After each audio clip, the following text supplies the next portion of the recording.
বিসমিল্লাহির রহমানির রহিম। আসসালামু আলাইকুম। আশা করি সবাই ভালো রয়েছেন। তো ভিউয়ার্স, আপনারা জানেন যে একটি দীর্ঘ বন্ধ, মনে করেন যে আপনার হচ্ছে 25শে জুন থেকে মনে করেন যে একটা বন্ধ শুরু হয়েছিল। তো তারপরেও আসলে যারা উপবৃত্তি বিষয়ক কাজগুলো করে থাকে বা ভাতা বিষয়ক যারা কাজগুলো করে থাকে বা যাদের আসলে ব্যাংকিং কাজগুলো, অর্থাৎ ভাতার টাকা বা হচ্ছে উপবৃত্তির টাকা যারা ব্যাংকের মাধ্যমে আপনাদেরকে দিয়ে থাকে, তো তাদের যে বন্ধটা এটা কিন্তু আসলে মনে করেন যে আপনাদের শুরু হয়েছিল মোটামুটি মনে করেন যে হচ্ছে 27 তারিখ রাত 10টার পর থেকে।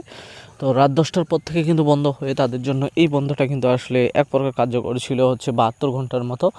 তো ভিউয়ার্স, আপনারা অবশ্যই অবগত রয়েছেন যে আসলে আজকে কিন্তু হচ্ছে আপনাদের যেহেতু মনে করেন যে শনিবার আর আজকে হচ্ছে 30 তারিখ, তো এটা কিন্তু আসলে হচ্ছে যে 31 মাস।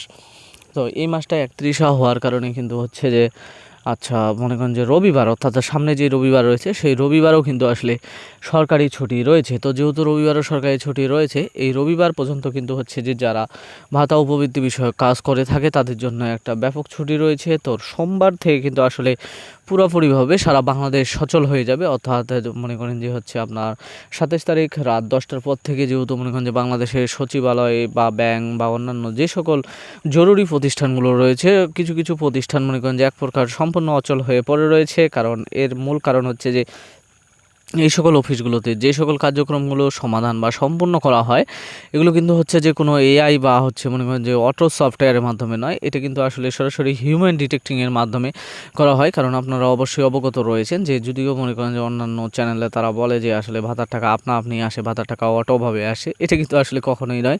আমি কিন্তু আপনাদেরকে প্রমাণ সহ দেখিয়ে দিয়েছিলাম যে আসলে 27 তারিখ রাত 10টা পর্যন্ত কিন্তু বাংলাদেশ ব্যাংকের একটি নির্দেশনা ছিল যে আসলে কিছু কিছু ব্যাংক বা হচ্ছে বাংলাদেশ ব্যাংকও মনে করেন যে হচ্ছে কিছু কিছু ইএফটি ট্রান্সফারের জন্য সেটা কিন্তু তারা চালু রেখেছিল। তো যেহেতু তারা চালু রেখেছিল, এরপরেও কিন্তু এবার যে সমস্যাটা হয়েছে, আমি কিন্তু আপনাদেরকে একটা কথা বলতেছিলাম যে আসলে মনে করেন যে সেই হচ্ছে মনে করেন যে এপ্রিলের 26 তারিখ থেকে কিন্তু প্যারোল নেওয়া শুরু হয়েছিল এবং হচ্ছে দেখা গেছে যে মে মাসের 26 তারিখ পার হয়ে গেছে, একটি মাস পার হলেও কিন্তু আসলে এখনও অনেকজনই কিন্তু আসলে ভাতার টাকা পাওয়া বাকি রয়েছে। এখনও কিন্তু হচ্ছে যে উপবৃত্তি, অর্থাৎ প্রথম থেকে পঞ্চম শ্রেণীর আপনার হচ্ছে দ্বিতীয় কিস্তির টাকা বাকি রয়েছে এবং হচ্ছে যেটা ষষ্ঠ থেকে দ্বাদশ, অর্থাৎ হাই স্কুল কলেজ, সেটা কিন্তু হচ্ছে যে আপনাদের ষষ্ঠ থেকে দ্বাদশ শ্রেণীর প্রথম এবং দ্বিতীয় কিস্তি দুইটিই কিন্তু বাকি রয়েছে। কারণ ষষ্ঠ থেকে দ্বাদশ শ্রেণী এরা কিন্তু হচ্ছে যে লাস্ট যে টাকাটা পেয়েছিল, এটা কিন্তু তারা হচ্ছে যে 2025 সালের হচ্ছে আপনার জুন মাসে পেয়েছিল। তো 2025 সালের